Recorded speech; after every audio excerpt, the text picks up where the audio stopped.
Hello everyone and welcome back to the channel. Today we're going to be playing Craft a World. And we're going to be looking back on a game that I had on the campaign. I'm going to be racing through it, showing you basically how I played it. Trying to get through it as fast as possible, obviously. Campaigns just for unlocking more options in creative or in just custom. And it just makes everything like that a little bit easier. So the things you need to know about the campaign is it's a tech tree based gameplay. Monsters come in waves. They come every fourth night, I think, or I'm pretty sure a day goes for about 10 minutes. 5 minutes during the day, 5 minutes during the night. So that's every five. I think it's somewhere around about that. I'll have to look that up and get back to you on that one. But yeah, it's roughly 4 to 5 nights that you'll need to look at. And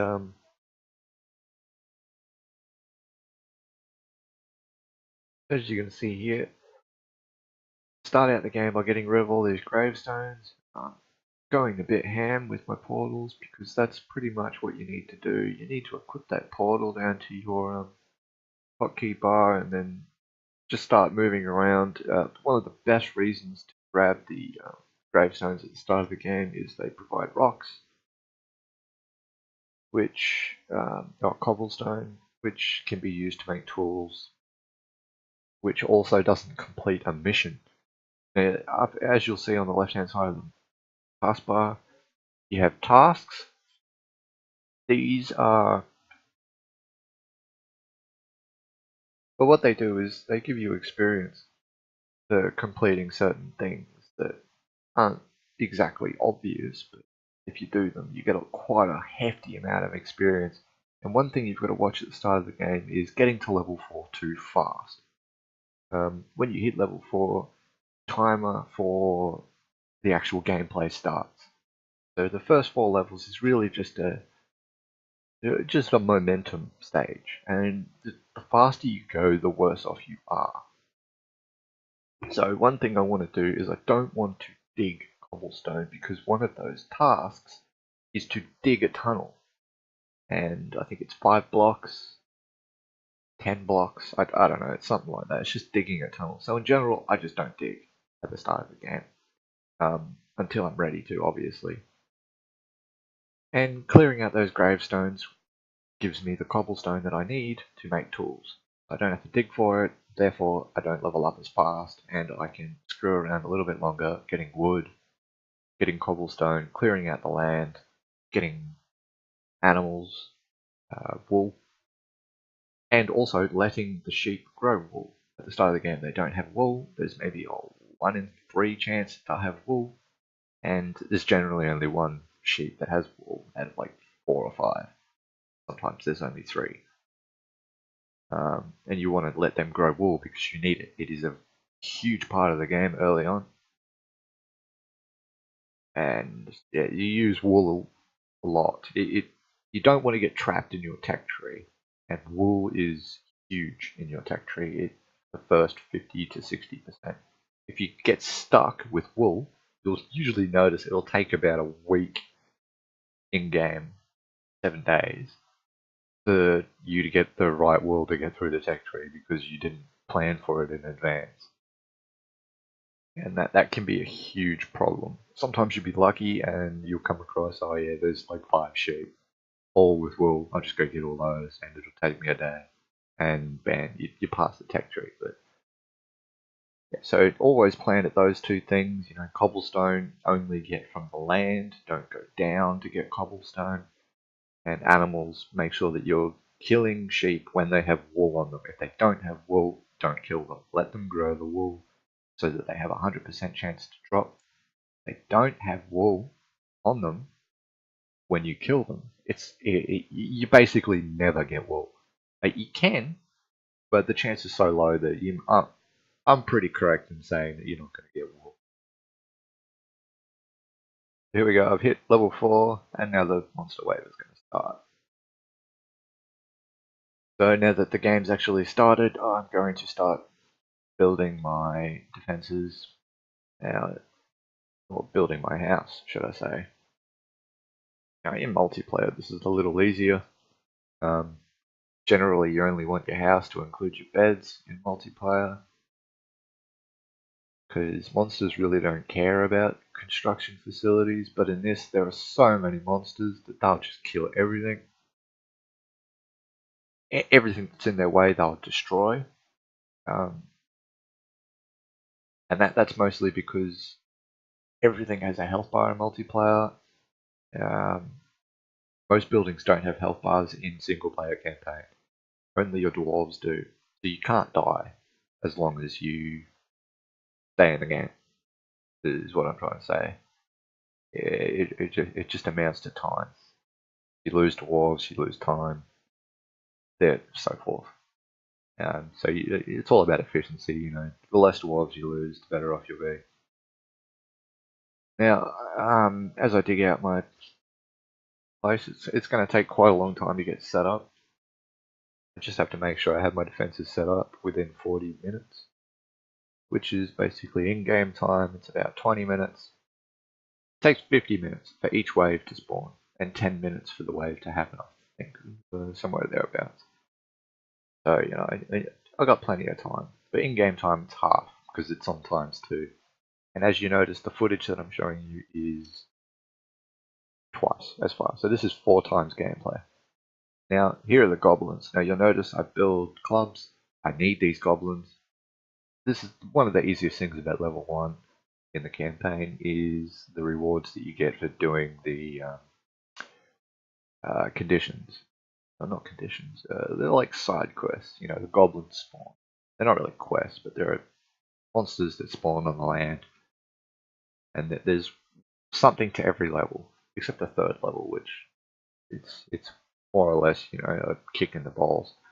The pyramid level is, there's nothing bonus about that. Everything in that level just, wants to give you a hard time. But anyway, in this level, you get the goblins. Now, the goblins are great. They will drop the best bows in the game. And that's mostly why you want to focus on killing them ASAP. Because you'll get the best bow in the game, and they'll also give you a mithril pickaxe and a mithril sword every single time you kill them. The mithril sword's about a 50% drop chance, but the mithril pickaxe is 100%, and so are the bows. You want those ASAP, because eventually you've got to keep them coming in so that you can fill up your entire crew with bows. Because in this campaign, I've noticed best defense is ranged. Because as you'll see, I'll just bring my mouse onto the screen. These little holes here, you want to get the monsters to come up to them and try and break through the door that you're going to put there, which I need to find. As you can see, I've just realised that's my next step. I got 30 minutes to do so. Game. I need to get those doors up. It'll take a lot of monsters, quite a long time to get through the doors. And I'll use the bows, sit behind the doors, and just kill all of them. Easy done, straightforward. And you just do that over and over, rinse and repeat. So I'll need to get those up. Just putting some torches around. My dwarves are starting to get a little weaker. They're losing HP. As it happens, in-game time, we're about on the 4th or 5th night. And I don't exactly have the, I just screw up there, double placing. Trying to go a bit too fast. As you'll see here, I can't break that block. Generally, you can't break blocks that are too far away from you if they are surrounded. This block apparently thinks that it's surrounded. It's not. Obviously, we can see it's not, but it's still not letting us do it. Press the wrong hotkey there. Now I have to work on the doors, which means I need to go and find some copper.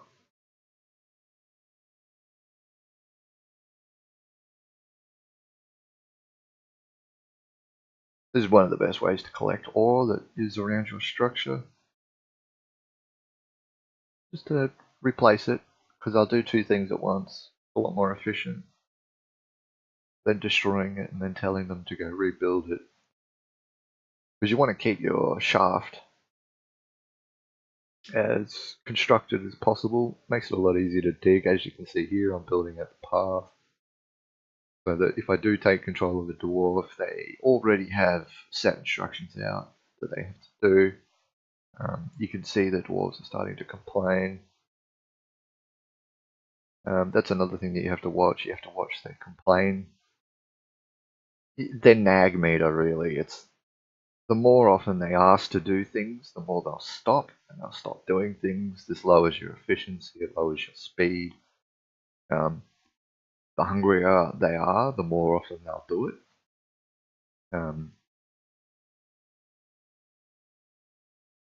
The more often they'll forget where they're going.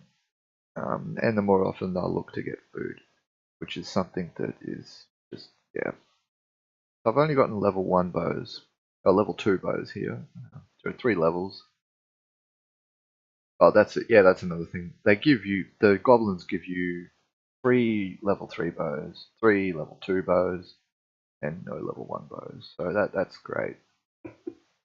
It's a bit of a easy mode. I remember when they never used to drop you anything really. Just a lot of mats, like mithril or copper or gold or silver ore, and that was basically it. And furniture. Look, I don't want furniture. I mean, it's good and all, but yeah. You can get away as long as you're on about 60% health, 60% comfortability in your house. That's yeah, that's pretty good. See that. Just put some torches down so I can see what I'm doing. Mostly so that rats don't spawn. Not quite sure what rats' requirements are for spawning, but yeah, I think it has something to do with the lighting. So I found some copper. I'm gonna try and collect all of this. Might even take control of one of them. I don't really care about the foreground or the background. I'll just break that. And I should be able to get my doors up and build my house. Finish it and put the beds down. And need 2 doors. Might as well make 4 doors so that I can start building a shaft and getting even more resources, so forth, so on. So up until this first wave, I'm just going to put the video on 2 times, 4 times in retrospect. I'm also going to increase the structure capacity of my home so that the dwarves heal faster when they're asleep.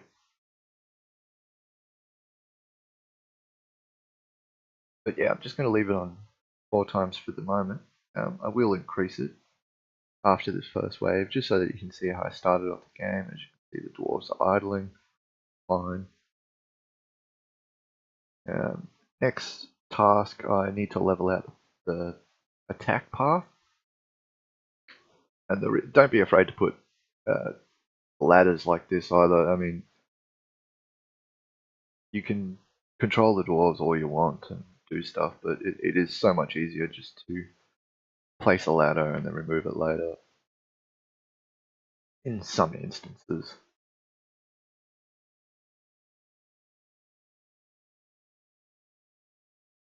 So I had 17 minutes when I had that idea, and the reason for that is because I want them up fully ready to go so that I can spend as much time as possible clearing out this land so that the monsters don't get cluttered here and start attacking these walls.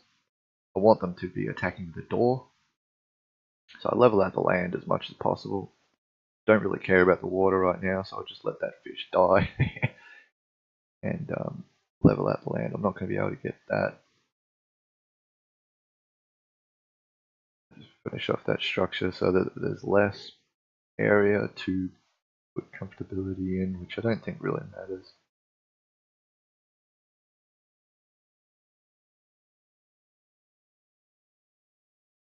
And right now we're just waiting for the first spawn. Really just thinking about what I need to do now, just to make sure that this first run goes well. You really do want the first night to go well. It really does set you up for the rest of the game. They need food, so I'll put down some food. You can put food on top of ladders, which I think is awesome. You won't see me exploit it in this version, in this level, because it just, getting back into the game. Forget. Here I am going again, getting rid of all those sheep. Like I said, sheep are really important. You want to keep them rotating as much as possible, so you clean them up every now and again.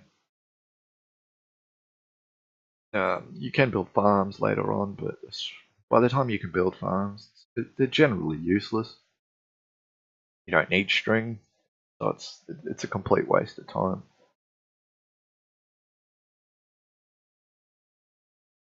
You will see me get a farm, but that's only for the quest. You got to build a farm and do farming.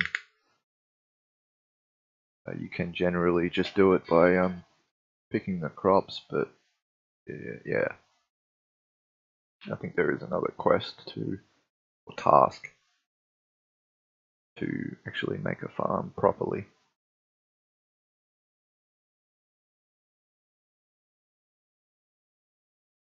Now, as you level up, you'll get a lot more mana, and you really can't go through mana. Not until about level 12, I think, 11? 11 or 12 is where you start running low on mana. Especially if you use your portals correctly and you complete tasks at the right speed. Here I am again, making sure that sheep is down. And now I'm going to start moving on to boars. Boars, unfortunately, boars are about as bad a spawn rate as sheep used to be. So really the leather side of things on this map at least, you just don't get enough leather, which is really unfortunate, because that's one reason why building the first set of armor is really important, because you won't really be able to replace it with the leather until you have, I think it's the iron armor. You see that sheep hasn't got wool on it, so I'm not going to bother killing. Don't really care about this water, so I'm just going to get rid of it. As you can see, I have rats. Another thing, that's what's just made me realize I should have pets. I don't. Or maybe I do. No, I haven't realized I have pets. I'm pretty sure the goblins drop pets.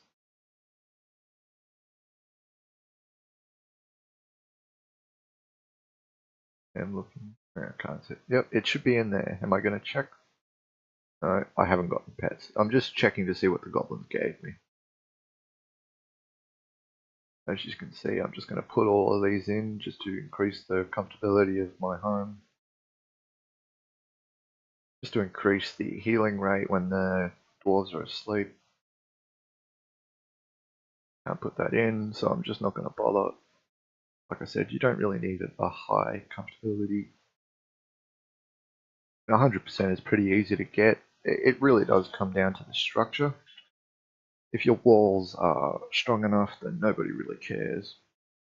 And as you can see, the wave is about to spawn.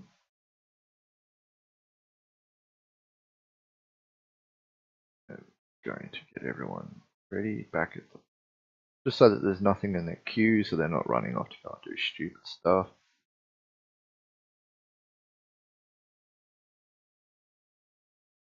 So I should have a campfire now. Got those 2 pots ready to go.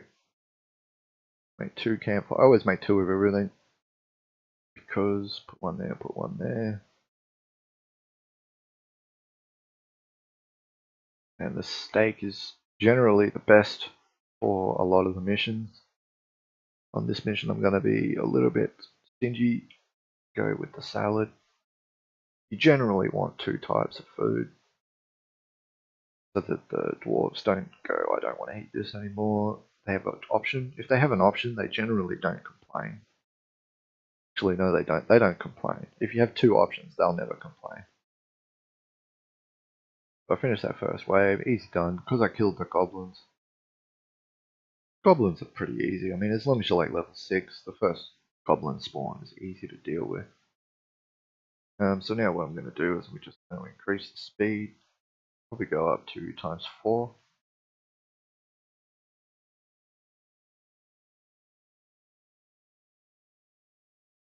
And yeah, now it's just going to be about clearing the land. I want to make the land as flat as possible, that way I can spawn as many trees as possible and never have to worry about wood.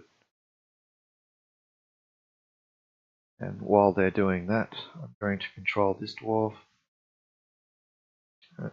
And start setting up the structure so that I can put my Tesla coils in as fast as possible. Now you'll notice up in the top left hand corner that I am getting gold. Now I'm not getting a lot of gold at the moment. That's because I'm not creating very many shafts. And you don't generally get gold unless you're creating shafts, and soon I'm going to start working on that. But the more time you spend on the top of the map, the less gold coins you will receive. As you can see, that's pretty much how it's going to eventuate here. I'm going to go back up, get rid of these ladders, and then just fill in the rest of this fort. And make it look how I want it to look. I don't really like these 1 layer thingies.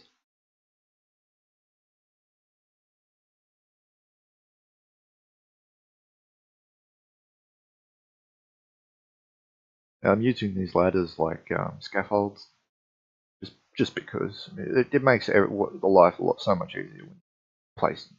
Just don't be afraid to place them. Makes life so much easier. Like, I don't have access to scaffolds, so this is the only real way to make it work. As you can see, the measurements are 3 from the bottom, and then you put a level, and then 3 more spaces. So in retrospect, your roof should be 10 high, or well, it should be the 11th block really. Oh, sorry, no, that's way off. Yeah, it's 3 off the ground so that monsters can't jump onto the platform that the Tesla coils are on, and then obviously 1 level for the Tesla coils to sit on, so there's 4 levels, and then 3 more for the Tesla coil. So it's 7 spaces, and then your roof, which should be on the 8th level, and that's generally as high as you need to build. And it is so much easier not to build up. As you saw, I had to put more effort into building those ladders and then going from there. And I really didn't have to do anything else. Now you're going to watch my gold coins start to exacerbate quite a lot because I'm starting to build shafts. Pretty sure you have a 1% chance to get gold coins from pretty much everything. The coin increase per mineral that you mine. So if you mine copper, I think it might be 2%, or it might be 3, so forth like that. But I'm pretty sure it's about 1%. You can get Toki Tiki statues. I think that's what they're called. Or we'll just go with that, the Toki Tiku. They increase your chance by 1%. I'm not sure if they stack. In the 2nd level, you get a lot of them. In the 1st level, you don't get any. There might be a chance for them to drop on this level, I'm not sure. But I haven't come across any. And they will increase your gold coin chance, but it's only by 1%. So in that regard, I'm pretty sure they stack. Just take a drink and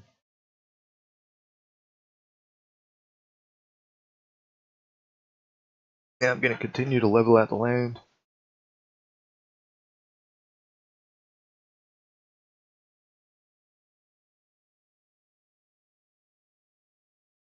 pretty straightforward. The reason for this is because I don't want to run out of resources, and a lot of these simple resources at the top of the map are just underestimated. Like, having them now will make later not having them just so much easier to bear. And that's generally why I'll focus on flattening out the land, because it's an easy job, doesn't take long. You can get coins from digging up here. Yeah, that's another reason. And you don't generally come across copper or wood or anything like that down below. So just doing this just gives you so much resources so fast, because they can dig. The dwarves don't have to split up. Like, oh, I can't dig down this shaft because there's already 2 dwarves. So there's not enough space for me to dig. They can all work together and get the job done really fast.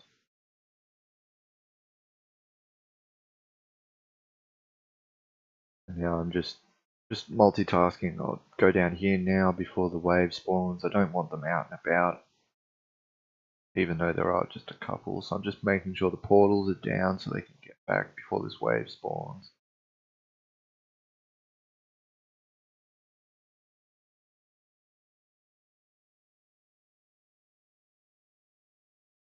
Putting down that second one there.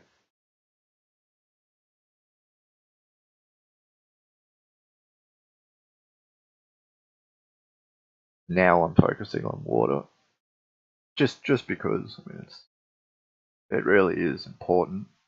Not so much right at the start of the game. That's why I generally don't care about it straight away. It's so difficult to get a bucket that early in the game. I mean, you can use 2 gold coins, I think it is, just to grab a bucket, but it just takes so long with 1 bucket to get anything done. It's just not worth it. So I just, get rid of the water, just move on, get what you have to do done. You don't need the water, so what's the point?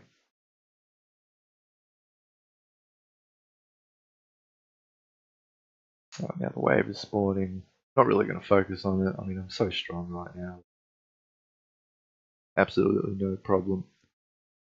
Oh, there we go. This wave is done. So we didn't even see the wave happen. That's how strong these bows are. And making sure we have the food ready to go so that they don't complain. I really should have just done fishing, but I don't think I'm up to that level.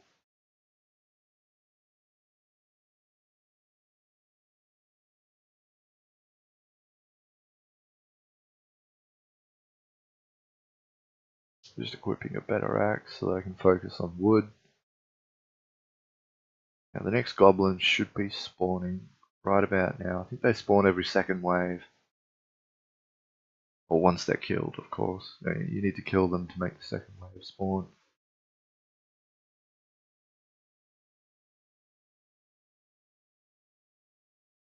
And this first level doesn't really take that long. So what I'll do is I'll make this an episode-based upload. And I'll get through this, and I think I might stop at the 30-minute mark. As I'm just working on getting the land as flat as possible. Which, like I said, it's pretty easy. I didn't realize they added a new feature in one of the new patches where you can actually do a lot of these clicking a lot faster. I'll show you in one of the later videos, but I won't show you in this first level. Actually, no, I do realize that you can do it in this level, but I don't use it this early. As you can see, I've got the 2 types of food, so they don't bitch. The one thing we don't want our dwarves bitching.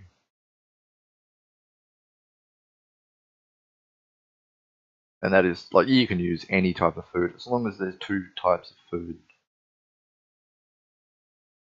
It's generally better to have the best food that you can. If they heal 3 times, then they won't think about food as much. Like, when they want to eat, sometimes they'll go and eat, and they might eat something that heals for 1 health, or 1 hunger, and then they won't go back. They'll just go out back to working, and then they'll think about food immediately. Yeah, and here's the next goblin. So finish it up after this. Kill these goblins and I'll get, yeah, more bows. Now I should be almost have enough bows. I have 6 bows all up, which is excellent. You know, that means I can basically do whatever I want, anything I want, as long as I have the armor back it up, which I kind of don't right now. I can't just look for the end of the game and finish it. And yeah, so that's that done. And yeah, well, I'll move on to the next episode. And yeah, I'll see you then.